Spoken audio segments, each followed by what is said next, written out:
My parents treated me like trash. While my sister got everything handed to her, when my grandpa left me $500,000 in his will, they tried to steal it and give it to her. But my grandpa was smart and left them a trap that they never saw coming. Hey Reddit, first-time poster, so buckle up. This kind of thing doesn't usually happen, but my parents tried to steal my $500,000 inheritance and give it to my sister. Turns out Grandpa saw it coming and built a legal grenade into his will. It went off, and now they're broke, exposed, and furious. So yeah, I, 28, female, come from one of those families where favoritism wasn't subtle. It was loud and obvious. Since my sister Amy was born, it's been all about her.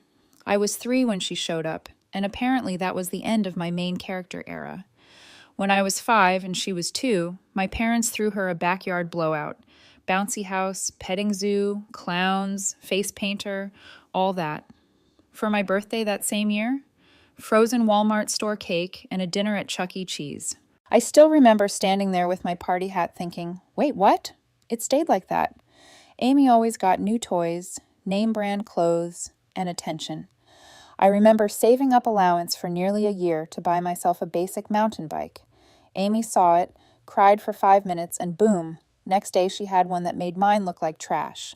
Hers had tassels and a basket. Mine didn't even have real brakes. School wasn't any better. My parents showed up to every one of Amy's events, dance, spelling bees, choir, even when she just stood in the back row. Me? They missed my science fair win and showed up an hour late to the play where I had the lead. Their excuse? Amy had a headache. Spoiler, she didn't. They lost track of time while playing with her. I wasn't lazy or anything either. I was that straight A kid. Math club, science team, all that. Not because I loved it, but because I thought maybe they'd finally notice me. Meanwhile, Amy was out here barely passing classes, skipping homework, hanging out with some TikTok wannabe crew, and getting praised for bringing home a B-. They took her out to dinner for that. Me? I got a cool nod when I won regionals in science. Junior year, I got picked for a Harvard summer program. Big deal, right? Only 2 students from my school got chosen. I printed the email, showed it off at dinner, and my dad just said, "When's Amy's recital again?"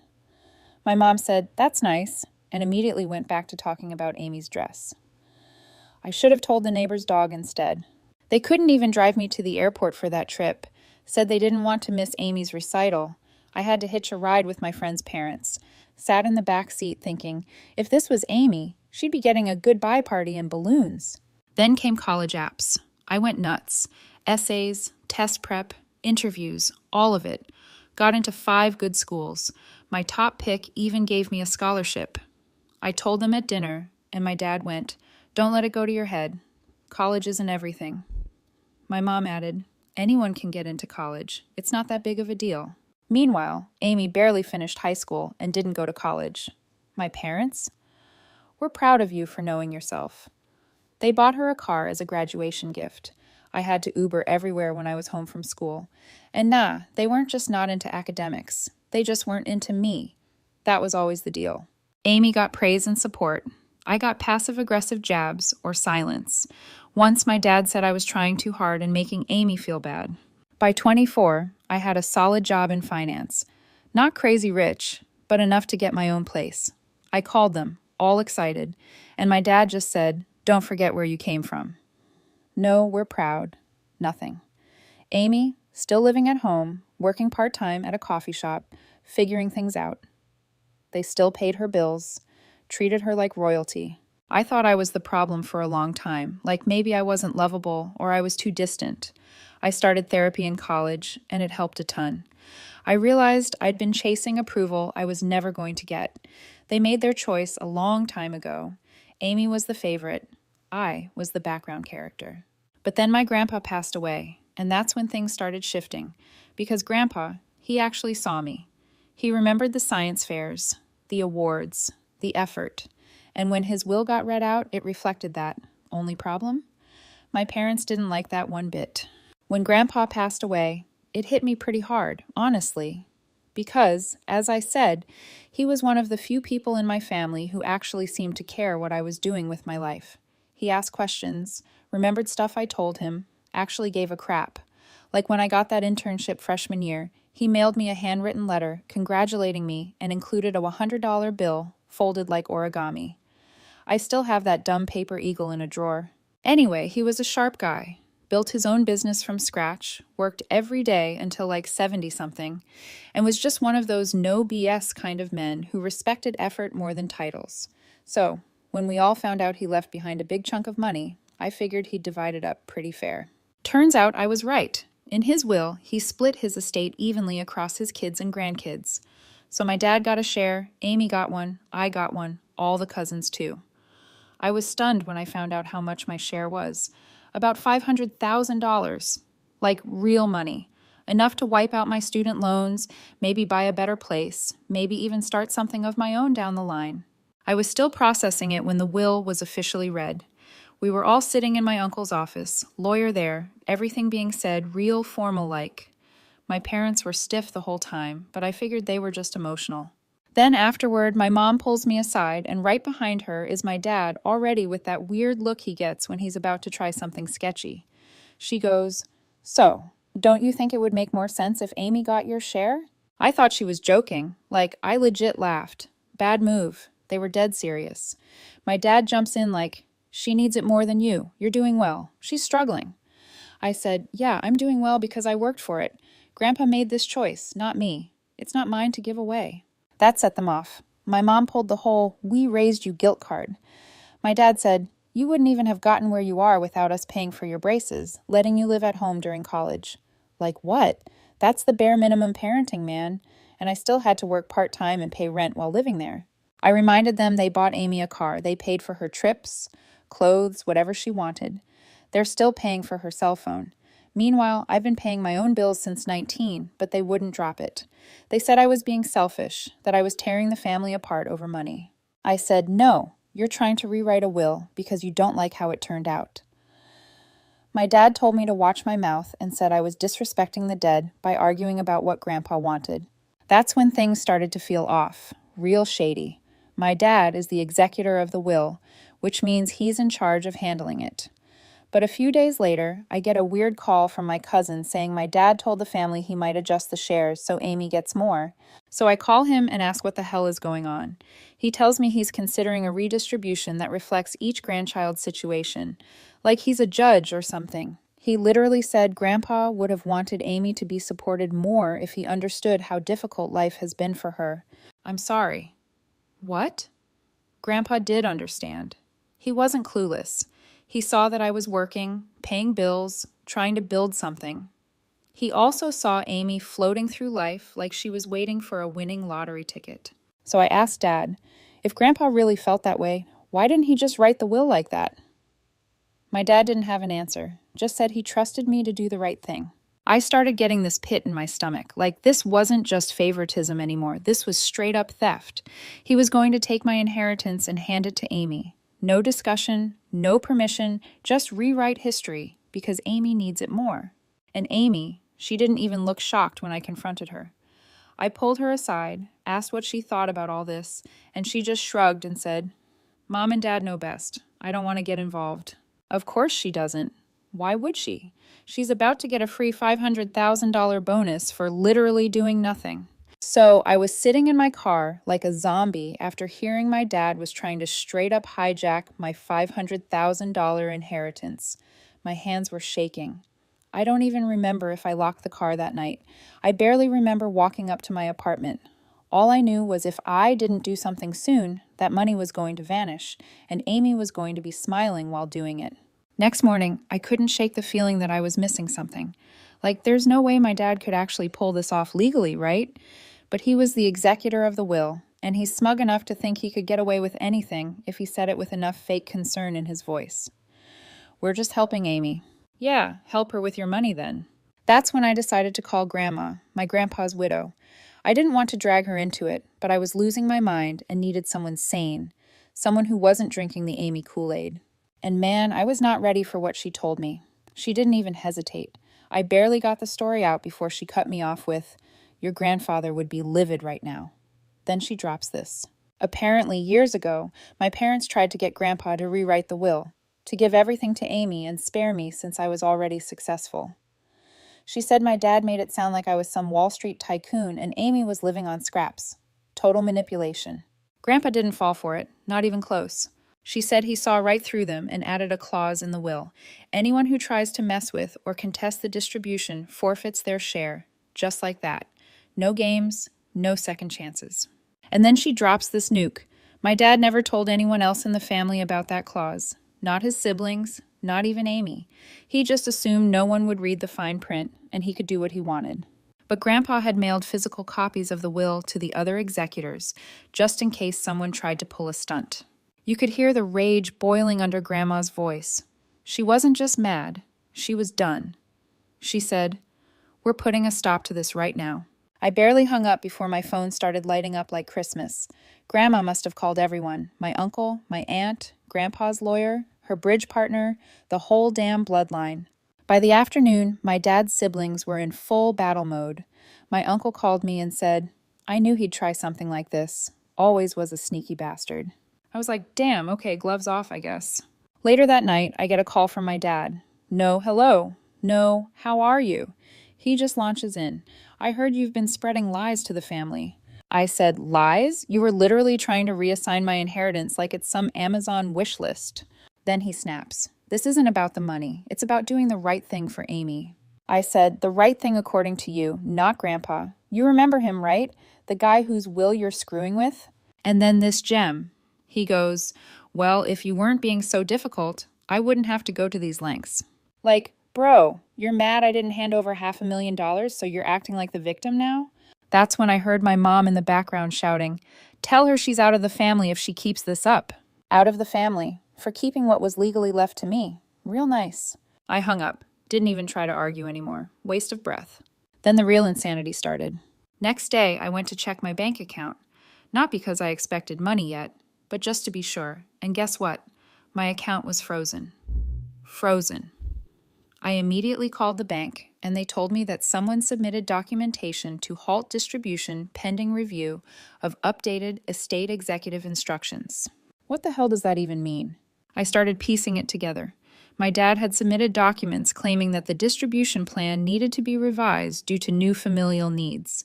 He tried to lock up my share while figuring out how to slide it over to Amy without triggering the contest clause. Probably thought if he held it long enough, I'd cave. But what he didn't know is that Grandma had already handed over copies of the original will, including that lovely clause, to the lawyer handling the estate and the backup executors. And the best part? Grandpa made 2 of my dad's siblings co-executors with him. My dad was just the primary point of contact, not the sole authority. So when Grandma, Uncle Steve, and Aunt Marcy rolled into that lawyer's office with Grandpa's notarized, ironclad will and receipts from years of shady favoritism, the whole updated instruction plan blew up in my dad's face. My uncle later told me that the lawyer's assistant came in with a folder of my dad's handwritten proposed amendments, including a ridiculous line about reallocating for mental health and housing support for the dependent sibling, aka give everything to Amy and throw Mirabelle a sympathy thank you card. Grandma looked the lawyer dead in the face and said, "Execute the will exactly as written, and if he tries anything else, we'll take it to court." And she meant it. The lawyer nodded and immediately sent out a notice.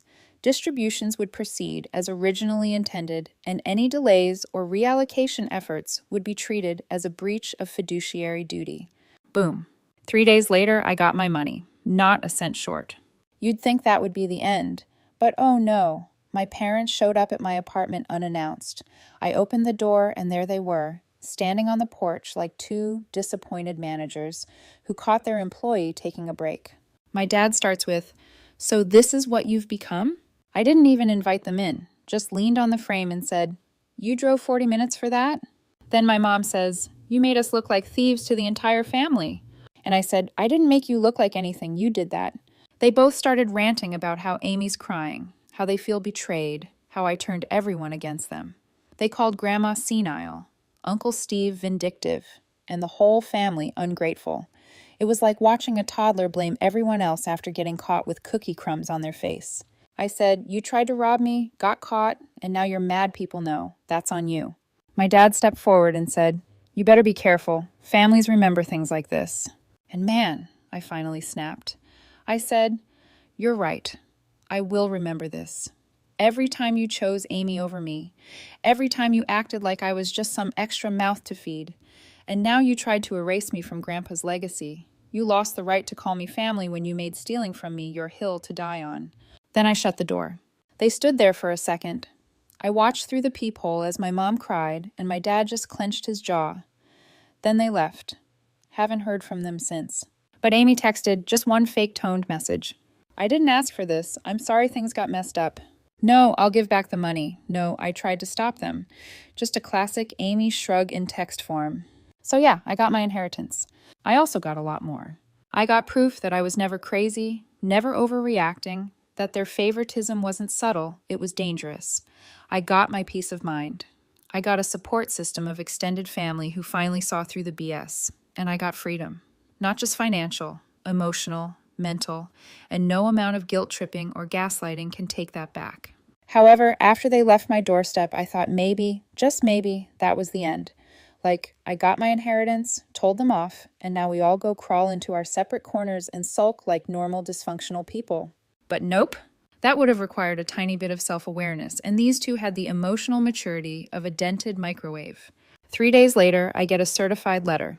Not an email, not a phone call, a freaking envelope hand-delivered like it's a cease and desist from Disney. I open it up, and it's this long-winded family resolution agreement written by someone who definitely thinks they're the hero of a courtroom drama. It basically said that due to changing family dynamics and in the interest of unity, all liquid assets inherited should be consolidated into a family-managed trust fund. And guess who was listed as the trustee? My dad.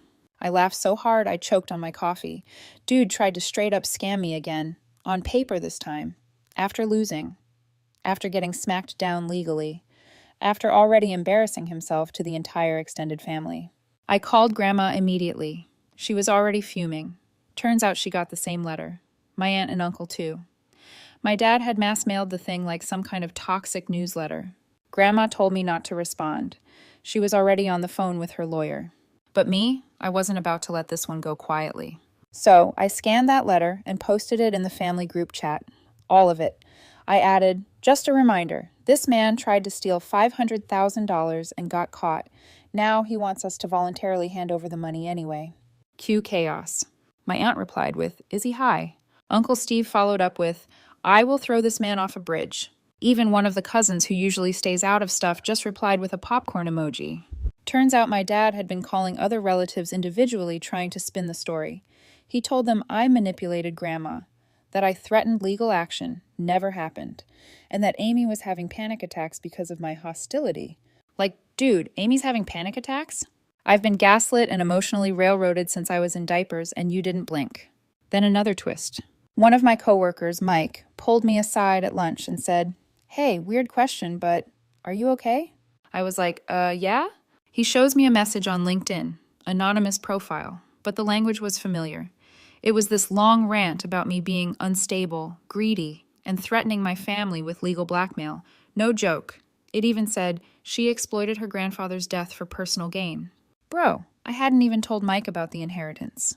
That's when I realized my dad had gone full scorched earth. He was trying to smear me publicly. Probably thought he'd shame me into backing down. Too bad I don't back down. So, I sent screenshots to my lawyer. Yes, I have one now. Turns out when your parents try to embezzle your inheritance, it's smart to keep legal backup. My lawyer told me if he could confirm my dad was behind the LinkedIn messages, it would count as defamation. But we didn't even get that far, because things imploded faster than expected. My dad's siblings scheduled an intervention dinner. Their words, not mine.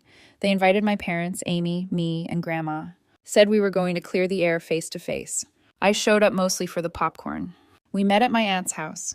Big dining room, long-ass table like it's the final scene in a mafia movie. My dad walks in like he owns the place. My mom follows him, lips pursed like she's ready to scold a waiter. Amy was glued to her phone. Classic. It started civil for like 5 seconds.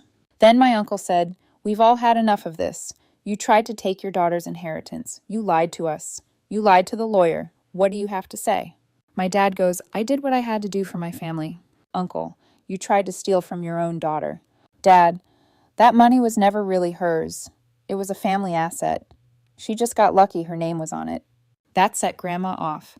She slammed her hand on the table and said, "Your father chose her because she worked for it. She earned every penny of that respect. You tried to rewrite that because you can't accept that your golden child didn't earn hers."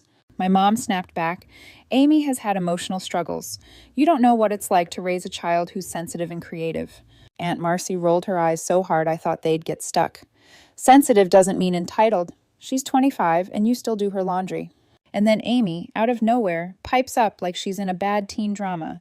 "You all just hate me because I'm not a robot like her." Meaning me. I said, "Nah, we're just mad you stood by while they tried to steal from me. That's not creativity. That's cowardice." Silence. Then my dad does the final boss move. He stands up and goes, "You think this is about money? This is about respect. We gave you life. We raised you. Without us, you'd be nothing. You owe us." That's when everything snapped into place. They didn't want money. They wanted ownership, control. They saw everything I built as theirs because they brought me into this world, like parenting was some investment with expected returns. So I said it. "You don't get lifelong payment for doing the bare minimum. You fed me, clothed me, and treated me like crap the whole time. I don't owe you for surviving that." My dad was red in the face. My mom looked like she was going to faint. Amy was silent. I stood up, dropped my napkin on the table, and walked out. 10 minutes later, I got a text from Grandma. "Proud of you. I'll handle the vultures." And she did. Next week, she changed her will. My parents removed fully. She told me she didn't want them getting a cent if they were willing to destroy the family over greed. She even told Amy, "Grow up or you're next." Also, side twist, turns out Amy didn't just shrug her way through this. After the failed trust plan, she tried to get a loan using her share as collateral, even though she already got her cut. And when the bank called to verify, it triggered a check with the estate attorney, who flagged it. Now she's under review for potential fraud. Idiot. Last I heard, my dad's being investigated by the family lawyer for breach of executive duties. If he's found guilty, he'll have to repay legal fees and possibly lose his share too. From what Grandma told me, he's sweating bullets. So yeah, they tried to ruin me. Instead, they ruined their own credibility, and I walked out richer, in money, peace, and self-respect. They always said family comes first. I just stopped pretending that included me. So after that dinner turned intervention exploded like a microwaved egg, you'd think the story was over, right? Like, okay, the entitled parents got exposed, Amy looked dumb, Grandma cut them out of her will, and justice served. Roll credits. Nope. These people don't quit, ever. The very next morning, I woke up to 11 missed calls, all from an unknown number.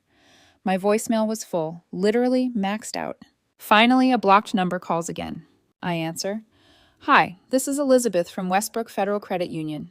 Are you available to verify some loan application details for your joint inheritance disbursement?" Me, "I'm sorry, what joint what now?" Yeah. Amy had tried to take out a personal loan using my inheritance. Again, even though the estate already paid out and everything was settled. She actually told the bank she and I were co-beneficiaries of a shared trust fund, which isn't even a thing, and submitted a forged letter naming my dad as trustee. Like, she photoshopped an old legal letterhead and made up her own document. I almost choked on my cereal. I told the credit union lady I had no joint anything with Amy and asked her to send me the docs. I forwarded them straight to the family lawyer. Turns out Amy hadn't just been clueless. She committed full-on fraud. And here's the kicker. She'd listed me as a co-signer without telling me. That's when it became legal. Not drama, criminal. The lawyer jumped on it. He contacted the estate lawyer, who called the credit union, who escalated it immediately to their legal team.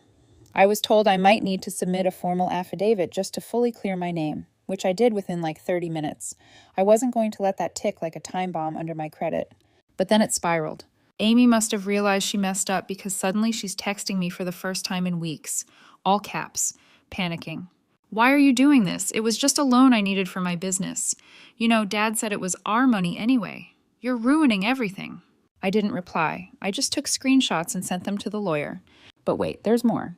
Apparently, this wasn't Amy's first time pulling crap like this. My cousin told me she'd tried something similar 2 years ago, opening a joint savings account under both their names and funneling Grandma's birthday money into it without permission. My cousin shut it down fast, but never brought it up because it felt petty. Yeah, not petty now, huh? So now we've got a paper trail of Amy making fake accounts, forging docs, and weaponizing family ties for money. And the best part? My dad backed it. No, seriously. When the lawyer called my dad to ask about the forged trust letter, my dad said it was an internal family matter and refused to answer any questions. He actually said, "My daughter is just bitter. She doesn't understand sacrifice." No, I understand it. I sacrificed every ounce of respect I had for y'all. That count? Anyway, Grandma caught wind of the whole thing and lost it again. She called Amy and laid into her so hard my cousin said Amy cried for 45 minutes straight and locked herself in the basement. Grandma even told her, "You were given a second chance and you tried to cheat again. I'm done pretending you're a victim." Then came the fallout. First, the credit union flagged Amy for loan fraud. Then the estate lawyer sent an official letter to her saying her actions breached the inheritance terms. She had to return a small portion of her inheritance that hadn't been spent yet or face legal action. My Uncle Steve offered to help with the refund by selling her MacBook on Facebook Marketplace. He was kidding, I think. And then my dad got a notice from the State Bar Association. Turns out someone, not saying who, but their name rhymes with Grandma, submitted a complaint saying he misused his role as executor to manipulate inheritance decisions and tried to influence financial institutions with false documents. He wasn't a lawyer or anything, but it still triggered an inquiry. He's now officially barred from serving as executor on any future estate cases in the family, and potentially beyond if it escalates. My mom? She tried to do damage control by sending everyone handwritten letters. Actual snail mail. She called it a miscommunication. Said tensions were high and that I had twisted the narrative. One of my cousins read hers out loud in our family group chat. It ended with, "We forgive you and hope you forgive us." We forgive you? Bro, you tried to scam me, smear me, and now you're acting like I was the aggressor? But they weren't done yet. That same week, my dad showed up at my workplace. Yep. Walked straight into the lobby of the financial firm I work for like he was there for a job interview. The receptionist called up like, "Hey, your dad's here." I nearly passed out. I came down and found him standing in the middle of the lobby, arms crossed like he was my boss or something. He goes, "We need to talk." I said, "No, we don't." He says, "You're destroying your mother. She hasn't slept in days." I said, "Good. Neither did I when you tried to steal from me." Then he pulls this line that I'll never forget. "You should be ashamed. You don't air dirty laundry in public. Family is sacred." I said, "Then stop trying to launder money using my name." Security came over, asked if he needed to leave. I told them yes. He huffed and walked out like I just fired him from a company he never worked at. After that, radio silence from all of them. Amy deleted her social media. My mom stopped writing letters. My dad hasn't shown up anywhere since. Word is, he's laying low while trying to build his image with the rest of the family. But most of them are done. Nobody's buying what he's selling anymore. I've gotten texts from cousins I barely talk to saying, "Yo, respect for standing up to all that. You were right all along." Even one of Amy's friends DM'd me on Instagram saying, "I used to feel bad for her, not anymore." Feels weird. I'm not used to being believed, let alone supported. For most of my life, I was the invisible one, the afterthought. Now suddenly, I'm the one who exposed everything. But I'm not proud of this. Like, yeah, I'm glad the truth came out. And yeah, I'm glad they got held accountable. But I'm still kind of grieving the idea that I ever had a family to begin with. What I had was a system, one built around one kid who could do no wrong and another who had to earn every breadcrumb of love. I broke the system. And now the people who ran it are pissed it doesn't work anymore. I haven't blocked them or anything. But I turned off read receipts. I don't answer texts. I don't engage with fake apologies. I'm done explaining myself to people who never listened in the first place. I got the money. Used it smart, paid off debt, stacked savings, bought a car. Every dollar reminds me Grandpa saw me when no one else did. Amy screwed herself, tried to scam a loan, got flagged for fraud.